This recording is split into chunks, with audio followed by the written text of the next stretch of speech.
എല്ലാ ചെറിയ കാര്യത്തിലും നമ്മൾ ഏറ്റെടുത്ത് പ്രശ്നം ഉണ്ടാക്കേണ്ട കാര്യമില്ല. നമസ്കാരം. സിംപ്ലിഫൈവിൻ്റെ ഇന്നത്തെ എപ്പിസോഡിലേക്ക് എല്ലാവർക്കും സ്വാഗതം. അതുകൊണ്ട് തന്നെ കോർപ്പറേറ്റ് ഫീൽഡിൽ നമ്മൾ ഏറ്റവും അധികം ഫേസ് ചെയ്യുന്ന പ്രോബ്ലംസ് നമുക്ക് കമൻറ്റായും നമ്മളുടെ കൺസൾട്ടിങ് സെഷൻസിൽ ആൾക്കാർ ചോദിക്കുന്നതിനെ ബേസ് ചെയ്തിട്ടാണ് നമ്മൾ ഈ പ്രോഗ്രാം ചെയ്യുന്നത്. ഇന്ന് വളരെ രസകരമായിട്ട് നിങ്ങൾക്ക് കേൾക്കാൻ താല്പര്യമുള്ള ഒരു ടോപ്പിക്കാണ് നമ്മൾ ഡിസ്കസ് ചെയ്യുന്നത്, ഓഫീസ് പോളിറ്റിക്സ്. നമ്മൾക്ക് ഇഷ്ടമില്ലാത്ത പല കാര്യങ്ങളും നമ്മളുടെ വർക്ക് പ്ലേസിൽ നടന്നേക്കാം.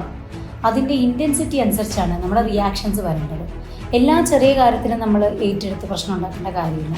അപ്പോൾ അതുകൊണ്ട് തന്നെ കുറച്ച് ആൾക്കാർ, ഒരു 4-5 ആൾക്കാർ, അവരൊരു ഗ്രൂപ്പ് ആവുകയും ഒരു വാട്സപ്പ് ഗ്രൂപ്പ് തുടങ്ങി നമ്മളതിനകത്ത് കൂട്ടാതിരിക്കുകയും വീക്കെൻഡ് എല്ലാം അവർ ഒരുമിച്ച് കൂടി കറങ്ങാൻ പോവുകയും അതുപോലെ തന്നെ അൺഒഫീഷ്യൽ മീറ്റിങ്സ് കൂടുകയും അതിനകത്തുള്ള കാര്യങ്ങൾ നമ്മൾ അറിയിക്കാതെയും ചെയ്യുകയാണെങ്കിൽ നമ്മൾ ചെയ്യേണ്ട ഫസ്റ്റ് സ്റ്റെപ്പ് എന്ന് പറയുന്നത് ഇഗ്നോർ ചെയ്യാന്നുള്ളതാണ്.